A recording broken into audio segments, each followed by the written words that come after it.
Well, hello, everybody. Welcome to another exciting lecture by Dr. Ronald J. Brown. Our topic for today is a fascinating person, Helen of Troy, the face that launched 1,000 ships, reputed to be the most beautiful woman who had ever lived. Well, this is our outline. Who was Helen of Troy? The various legends of Troy, the search for the lost city of Troy, and then Helen enduring in art, music, and literature. How do we evaluate her? Was this a story of love or lust?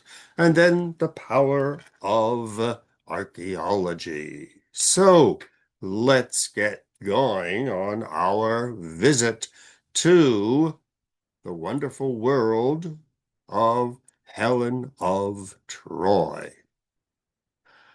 Well, who was Helen of Troy? She's well attested in Homer's Iliad and Odyssey. Sappho's poem wrote about her. Euripides wrote a tragedy titled Helen. Ovid, Virgil, Christopher Marlowe mentions her.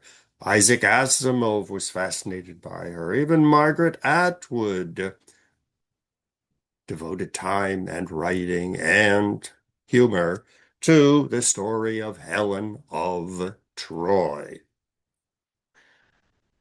General outline. Well, we believe, and the documents show that she lived in the 12th, 13th century before the Common Era, which is called the Mycenaean Age. It's early Greek before the classical period. The Trojan War between Sparta and Troy was approximately 1184 before the Common Era. She was married to King Menelaus, who was the king of Sparta, which is in Greece proper.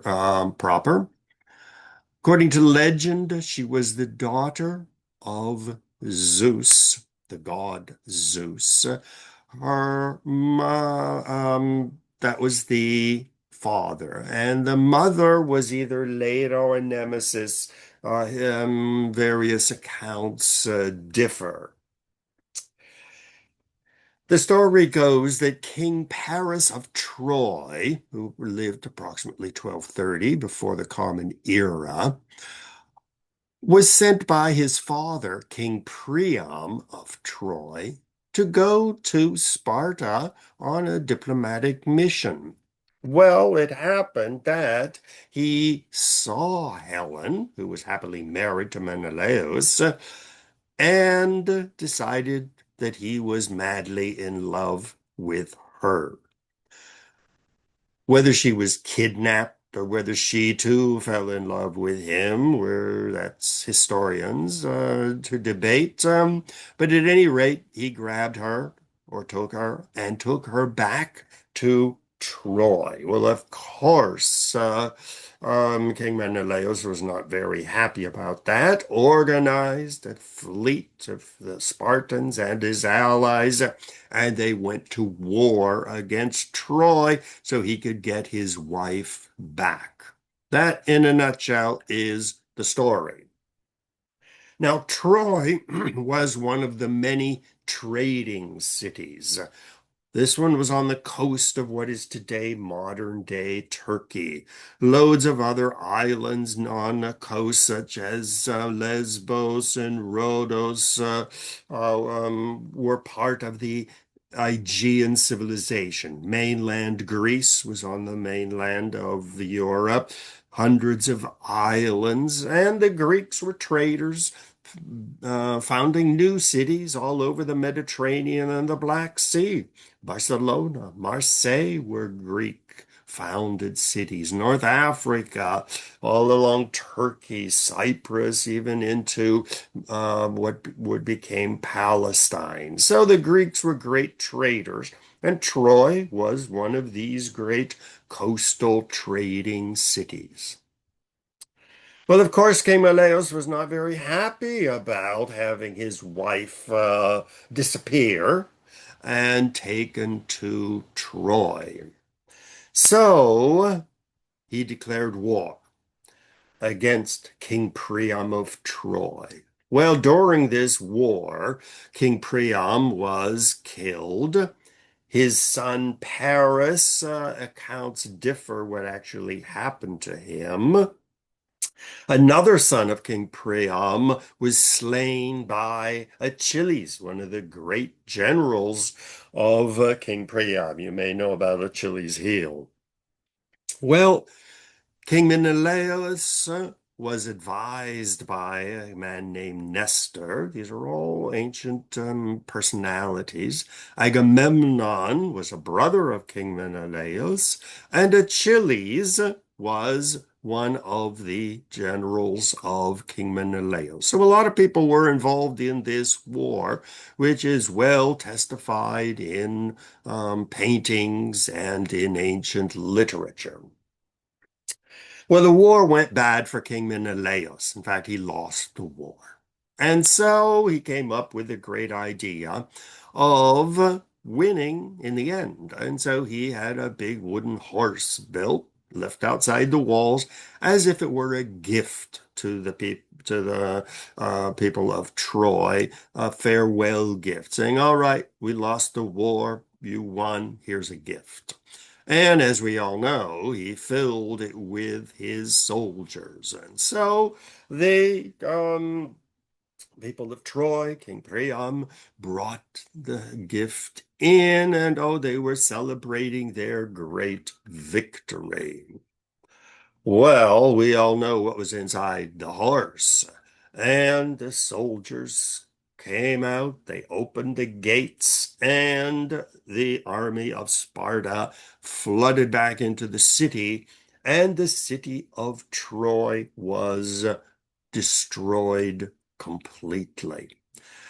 Legend believes that King Paris was killed, although there are various accounts of what actually happened.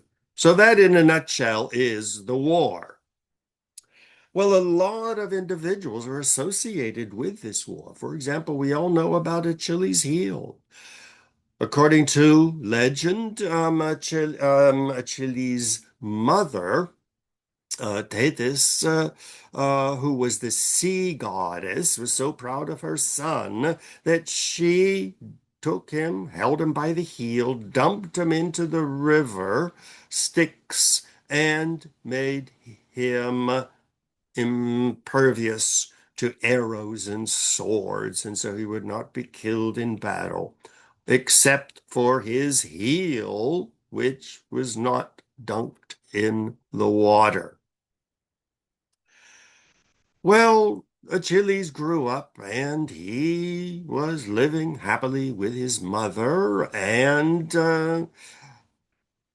at a certain point, as he was growing to maturity, he had to make a decision. Should he stay at home and get married and have kids and become a king and live happily ever after and be forgotten in history? Or he could go off and join the great battle that was about to be waged between Sparta and Troy. He would become a hero, but he would die young. So the dilemma that he faced. Well, he went off and he joined in the battle, and we know an arrow went into his heel, crippled him, and he died. Another legend associated with Troy is one of the sons of Priam was Aeneas, and it is believed that Aeneas survived, escaped the burning city, and founded the city of Rome. This is one of the legends of the founding of Rome, linking it to Troy. So what happened to Helen? Well, some people say she was killed. Some people say she was taken back by Menelaus to Sparta and lived happily ever after. Another story said that she fled, possibly with Paris, and they ended up going to Egypt. So this is another group of legends. More recently, writer Hilda Doolittle wrote a story, fictional story, about the Helen who ended up going to Egypt. Again, we don't know, but it's a great opportunity to create legends. Another legend associated with Helen of Troy is the story of Cassandra, who was a daughter of King Priam. Well, she was also very beautiful, and her father, King Priam, promised her to the god Apollo as a wife. Well, she said, well, I'm not too happy about marrying a god, but I will marry you if you give me the power of prophecy. Well, he gave her the power of prophecy. Well, then she reneged on her promise. Well, he couldn't take the promise of the gift of prophecy back, so he added another gift. And that was that no one would believe anything she said. And she said, she told the people of Troy, she told King Priam, her father, there are soldiers in that statue. Well, nobody believed her. And so Cassandra continues to exist as the person who always tells the truth, but nobody believes. Another great figure in the battle was General Ajax, one of the great generals working with Menelaus, a great warrior and a great hero. That's why your bleach for your bathtub and your toilet is named after this great Greek general. Now, there again, there's me with one of the thousands of Trojan horses that are in Troy and near the archaeological site today. Well, gradually, the city of Troy, since it had been burned, other cities were built on top of it, and people went looking for the real city of Troy. People like Xerxes of Persia, Alexander the Great, Roman emperors, Mehmed the Conqueror, who conquered Turkey and is Constantinople, which became Istanbul. So gradually, where exactly Troy was became a question. It was legendary city that must have existed, but nobody really remembered where exactly it was. Heinrich Schliemann, a great German early archaeologist, started digging around, fascinated by the idea of discovering the great lost city of Troy. Lived in the late 1800s, and he came across a hill, which we call a tell in archaeological circles, where, like you can see in a picture in the middle, like pancakes, one on top of the other, he identified 10 different cities that lived, that were coexisted, one on top of the other, in an area where he thought it might be Troy. And he wrote a lot about this. And he was fascinated with discovering other ancient things, such as the Garden of Eden and all kinds of stuff.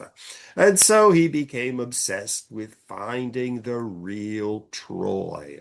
This is what Troy looks like today. So it looks like a hill covered over with all kinds of trees and bushes. Certain areas are excavated, but it was difficult to say, well, which of these different layers was actually the city of Helen of Troy. Here again, we see one city upon another. Some people said that it was level 2 because they discovered 10 and more layers. But it was a question of identifying which was the Troy of Helen.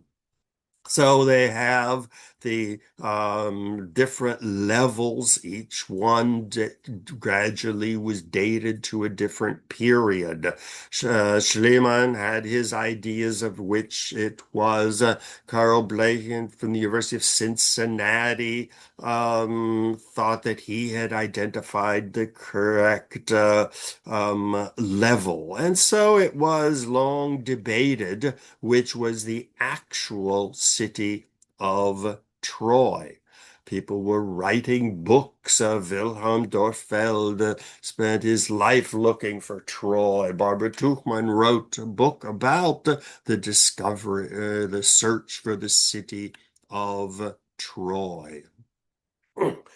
So gradually it was decided that one of the layers was the city of Troy. And so they proved that Helen actually was associated with that level that corresponded to everything we knew. So they discovered this city of Troy, and now you can visit it.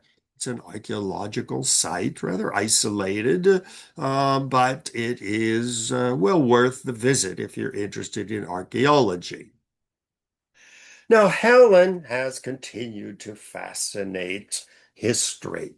Books written by her. Oscar Wilde wrote a book, The New Helen. A modern women's movement has adopted Helen of Troy as a model for young girls to emulate, a famous woman of history. Even fictitious memoirs, such as one by Amanda Elliot, has been popular. Again, trying to recreate in modern times who this woman was. Jacques Offenbach, the French composer of musicals and light operas, wrote The Belle Hélène, the beautiful Helen. And this was performed on the stages and all over France, and it was given a political meaning. He portrayed her as a sign of the decadence of the age of Greece at that time, and used her to say, well, Greece at that time was as corrupt and as decadent as France was in the 1860s. And so here again, using Helen as a critique of modern society. Mephistopheles by Argo Boito, another musical about Helen of Troy, performed on stages, and again preserving the memory of Helen of Troy. Other sheet music from 1918, Helen of Troy with music, where young girls and some young guys would learn to play the piano using this sheet music, which was published, and you could order it by mail. And it was one of the many classics that a young girl growing up was expected to play. As You Were, Helen of Troy, another theatrical production focused on Helen of Troy. Again, a very comical presentation. Well, Bridget Bardot in 1956 gave even more fame to the legend of Helen of Troy, Achilles, Priam, Menelaus, and of course the Trojan horse. 3 years in the making, $6 million to produce. And here again, we see the beautiful Helen of Troy, the face that launched 1,000 Spartan ships and destroyed the city of Troy. Other books, John Erskine, The Private Life of Helen of Troy, Italian movies, Elena de Troia, poems about Helen of Troy, romances that young girls would read and swoon over, waiting. Where is my Prince Paris, who is going to come to rescue me. So the legend of Helen of Troy, we've never found her tomb. We have no documentary evidence from the time, but yet the legend lives on. Was it a great love of history? Was it a seduction? Was she kidnapped? Was she motivated by love? Or was she motivated by base lust? It's this kind of love story that just gives itself to all kinds of interpretations, imagination, creativity. Richard Strauss in 1927 wrote his famous piece of music, opera, The Egyptian Helen. And here again, he gave a love ending to the story, where Helen and Menelaus ended up escaping and going to Egypt, where she was reunited with her husband, and they ended up, I guess, going on a second honeymoon in Egypt and fell in love with the place and stayed forever. So here again, the fate of Helen inspires all kinds of creative works of art. Well, the big question, was it love that inspired this drama? Or was it simple lust? She did leave her husband, or was she kidnapped? So here again, how should we view this episode that launched 1,000 ships? Well, Dante, the Italian writer, who gave us a very vivid account of his visits to hell, put her in the second circle of hell. If you look at the picture, you see the gates of hell, and then you see limbo, which according to Catholic teaching was the place where babies who hadn't been baptized yet were sent. And the second layer was lust. And she is punished alongside of other women filled with lust, like Cleopatra. Well, Cleopatra used her charms to seduce the Roman Empire emperors and hopefully preserve the independence of Egypt. Well, Dante said that this was pure lust for power, for sex. In the second layer of hell, it is violent, never-ending winds, symbolizing the restless nature of these lust-filled women who couldn't control their passions. So he took a very negative and puritanical view of poor Helen. Luciano Giordano said that in fact she was abducted. And there we see the painting where you see Prince Paris in his uniform dragging poor Helen, kicking and screaming, back to Troy. Jacques-Louis David, the French painter, said, "Oh, no, no, no, no, no. It was the greatest love of the ancient world." And we see Prince Paris and Helen deeply entwined and in love. So once again, how do we interpret this story? Well, Hollywood took a rather American approach and said that it was true love and that it was a romantic story that should inspire all young people. And millions went to the movies to see this great drama, this epic drama of passion, of love, of war, and destruction. What greater theme for Hollywood could you imagine? Well, for many people, Helen and Paris joined the great love affairs of history. Whether it was Anthony and Cleopatra, there we see Richard Burton and Elizabeth Taylor portraying this love.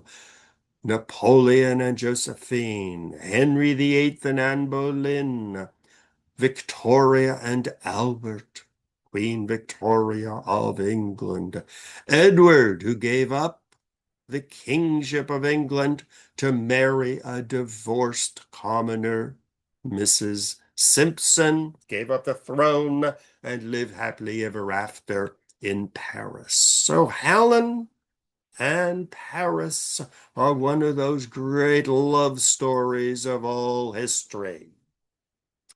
Now, a legend of what happened to Helen, here again, the Greeks of Sparta believe that she was rescued from the clutches of Paris, went back to Sparta, was reunited with her beloved husband, Menelaus. And when she died, temples were built to her. The great love, not between Helen and Paris, but the great enduring love between Helen and Menelaus.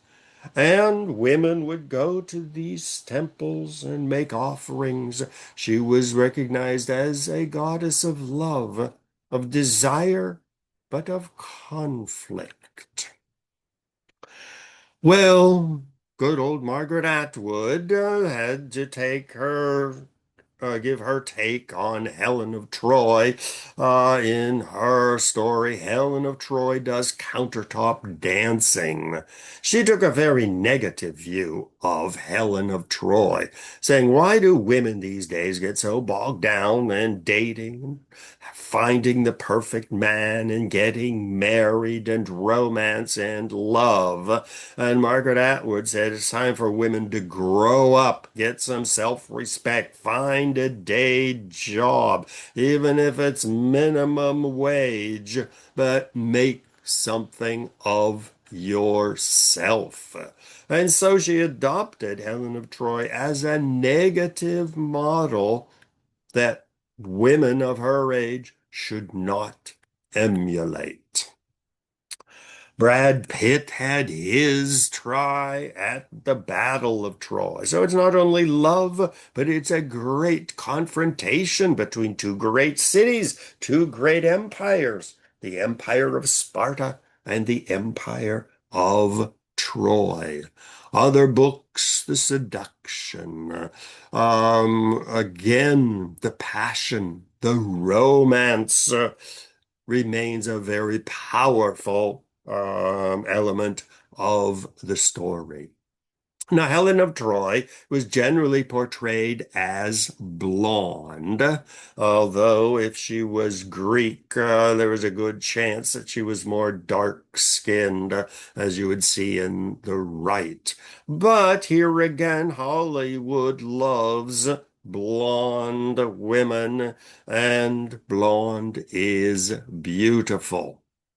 The same issue came up with Cleopatra, who was also a Greek. She was from Alexandria, the daughter of one of Alexander the Great's generals. And so she was always portrayed as a white woman until Black is Beautiful movement started in the 1960s and 70s. And suddenly the Black is Beautiful movement started portraying her as a dark-skinned woman. Well, there were no dark-skinned Greeks at the time, but here again, history intervenes. Books have been written, for the one example, the one on the left showing a Hollywood portrayal of 56, blonde, 2004, dark-haired, and 2026, a black woman. So here again, how you portray these ancient mythical figures is very important. I often think of during the Black is Beautiful movement, churches even started having black statues and paintings of a African Jesus. So the whole question of what is beautiful. I'm not sure a lot of you from New York, you know the story of Jocelyn Wildenstein. They call her the Bride of Wildenstein, who had so many plastic surgeries that that's what she ended up looking like. She just died, I believe, recently. I almost had a heart attack when I ran into her once in a restaurant. I mean, it was just such a face that, you know, you tried to be polite, but it was a total shock. So, with Helen of Troy, with Cleopatra, with so many of these ancient figures, how do we portray them? What is beautiful? There is a Helen of Troy brand of beauty products. So Helen of Troy lives on for her beauty. And this is their El Paso, Texas headquarters. And once again, cashing in on Helen to show that she was a symbol of beauty. The gift shop, of course, had every tacky Troy thing you could imagine. There's me holding up a travel bag with the Trojan horse, mugs with various presentations of Helen of Troy.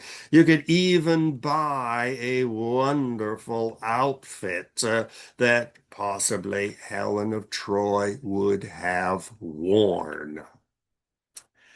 Now, the power of archaeology. The dig for Helen of Troy, the dig for the city of Troy was sort of this passion to prove that these ancient legends, ancient stories, were in fact based on fact. Just as archaeologists were digging for Troy, they were digging for the original Jerusalem, the city built by the Jebusites, conquered by King David and made into the capital. What was the history of Jerusalem before the arrival of the Jews and the conquest of the land of Canaan? Archaeologists looking for the house of Jesus in Nazareth. People going back, excavating places like Angkor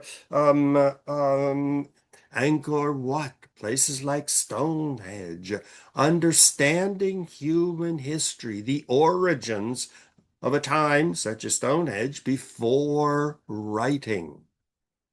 Now, many people are opposed to archaeology. They're saying, do we really need to find the Garden of Eden? Do we really need to find the Ark of the Covenant?